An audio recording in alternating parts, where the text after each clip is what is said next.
Okay, friends, welcome back to the channel. I haven't posted for a while. I apologize for that. I've been busy with real life stuff. Some of it good, some of it bad, which you don't need to know about. You wouldn't care about, and why would I bother you with it?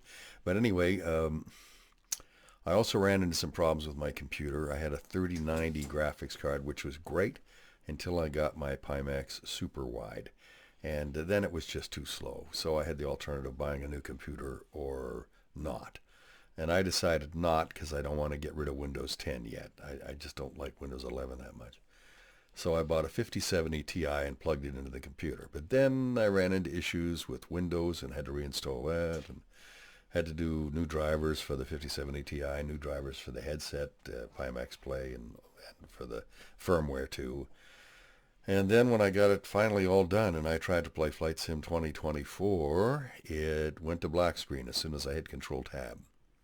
I did that a couple of times. I tried changing the OpenXR settings in Pimax, and I tried changing them in Steam, and I just couldn't get it to work. And then I was on the Discord with my friend Calvin from Pimax, and he said, have you got the OpenXR toolkit installed? Well, I don't right now because Matt V stopped supporting it, and so I thought, well, if he thinks we shouldn't use it, I'll take it off my machine. But Cal said to try putting that back on. I happened to have an old copy of it on my hard drive, so I installed it, and here we are, about to see if it'll work. And I'll bet, I sure hope it does. Is the suspense killing you? Oh, I'm sure it is. I'm sure it is. There's nothing more exciting than listening to an old fat man in a cruel world ramble on about flight sims. Well, let's see if it works. Please, please work. Huh? There's something. I've got something on the screen. Recenter, it says. Well, I got to put the headset on and hit the recenter button. Oh my gosh, this could be epic. Oh, it's really doing nasty stuff on my flat screen though. Well, that doesn't matter so much.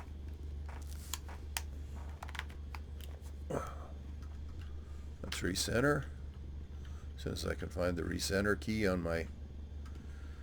where are you, you little bugger? Well, look straight ahead and press shift, right? All right. Shift. Where's my shift key? Okay, that's working. Now, it looks a little shaky and a little shimmery, so something isn't quite right, but I'm not sure what. And I'm getting 15 frames per second. Okay, that's not good. Let's go into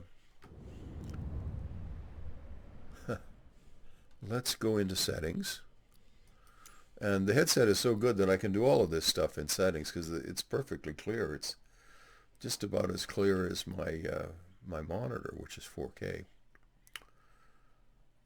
Oh, not quite 4K. It's a good monitor though. Graphics. Let's go to VR.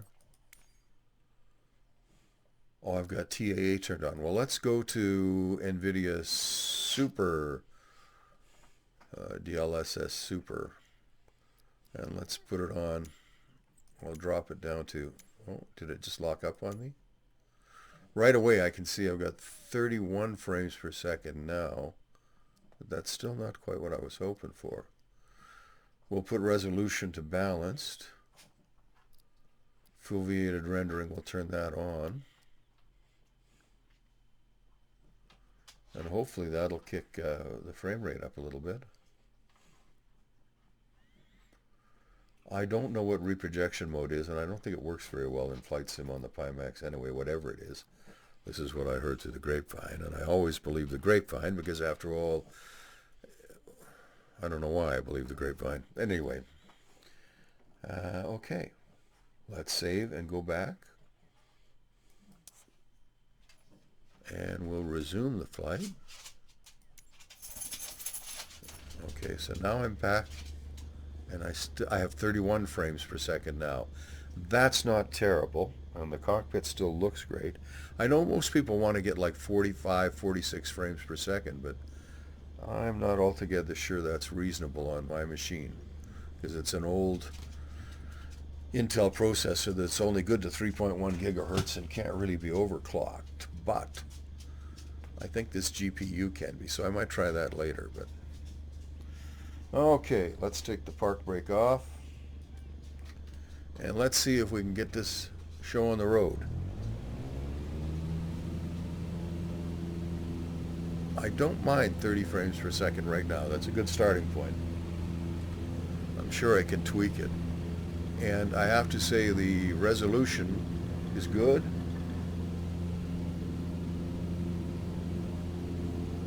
And the field of view is noticeably better than the Crystal OG. And I love my Crystal OG. I don't think I really notice a huge improvement in resolution, though, in clarity. The OG I could run kind of full out, and you know, with the ultra wide or the wide headset version of the Super, I find it's really sensitive to being in exactly the right spot on my head. And I also haven't done I don't think I've done the eye tracking thing yet, so I may not be getting dynamic foveated rendering. I might just be getting rendering improved in the center and degraded at the edges of the... Anyway, it's not dynamic. Sigh. Okay. And we're flying out of CYXE, which is where I learned how to fly many years ago. And I would still be flying here if I was medically able. It's a nice little airport, and the controllers are excellent and very easy to get along with, very friendly. In fact, I remember we were at an Experimental Aircraft Association meeting at the Experimental Aircraft hangar out in Warman one night for a meeting with the air traffic controllers, and the guy was so nice. He was saying, "Look, guys, I know a lot of you don't like flying into Saskatoon. It's a little busier airport, but you know, we're not that hard to deal with, and we can really be helpful to you." He said. Everybody looked doubtful. He said, "For instance, how many of you have ever been lost when you're flying?" Everybody looked away. Not one hand went up. He said, "Come on, nobody's ever been lost?" So I put my hand up, and he said, "Yes, you've been lost?" I said, "No, sir, I've never been lost. But I've been momentarily uncertain of my position a number of times." Everybody's hand went up. And he said, "You know, we can help you with that.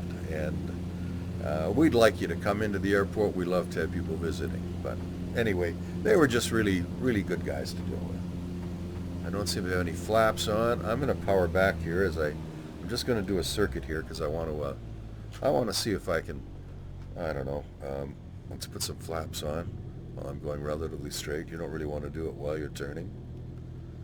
I'm going to try quite a bit of flap here. And you'll notice I've basically been ignoring the tower. Well, that's not because I don't want to talk to the tower. Actually, it is. In flight sim, I don't really want to. I usually have it set up so my co-pilot can take care of that for me. Oh, that was a terrible turn from base on. I kind of did a button hook here. I'm out of practice. I haven't flown in flight sim for quite a while. And I, probably wasn't all that great to start with.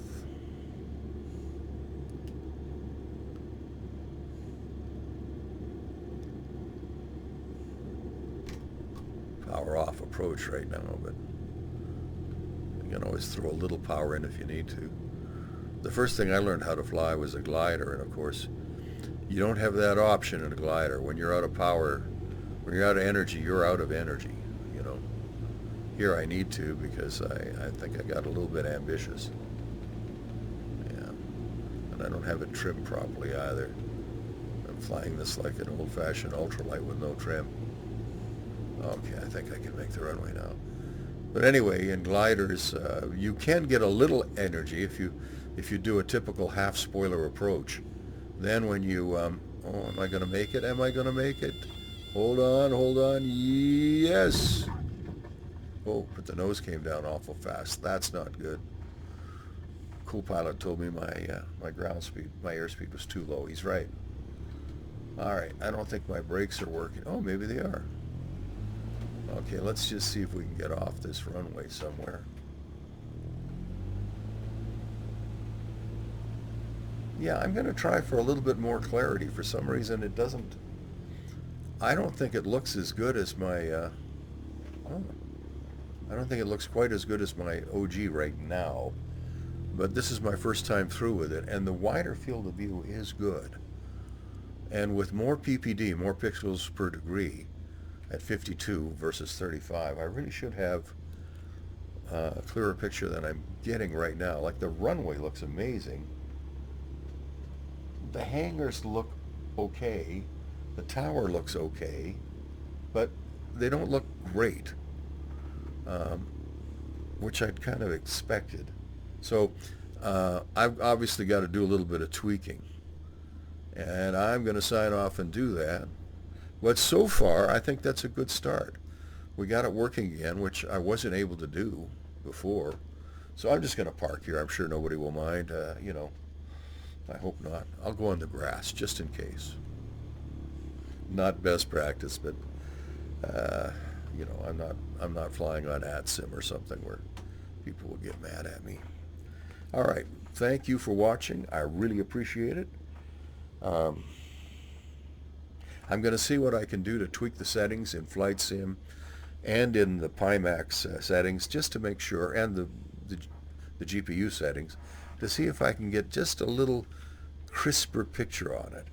And of course, the other problem is that I have to have the headset in exactly the right spot on my head. Oh, I just lifted it a bit and suddenly it's quite a bit better. So that's what I mean. If I don't have the headset in exactly the right spot on my old noggin, which is an old fat man's square head noggin, it doesn't work all that well. But I am getting, 31 frames persistent the whole time. It's not dropping down to any lower than that. So I think my target will be to get the frame rate up to 35 or 40, and that will do it. I'll just take this headset off, and thank you once again for putting up with me in my rambling, gambling ways. I know I talk too much for too long, but I do enjoy sharing these videos with you, and you're the reason I'm here. Well, I also enjoy making the videos, but this is our channel, not just mine, and I want to thank you very much for taking the time to stop by and share it with me. And we'll talk again soon.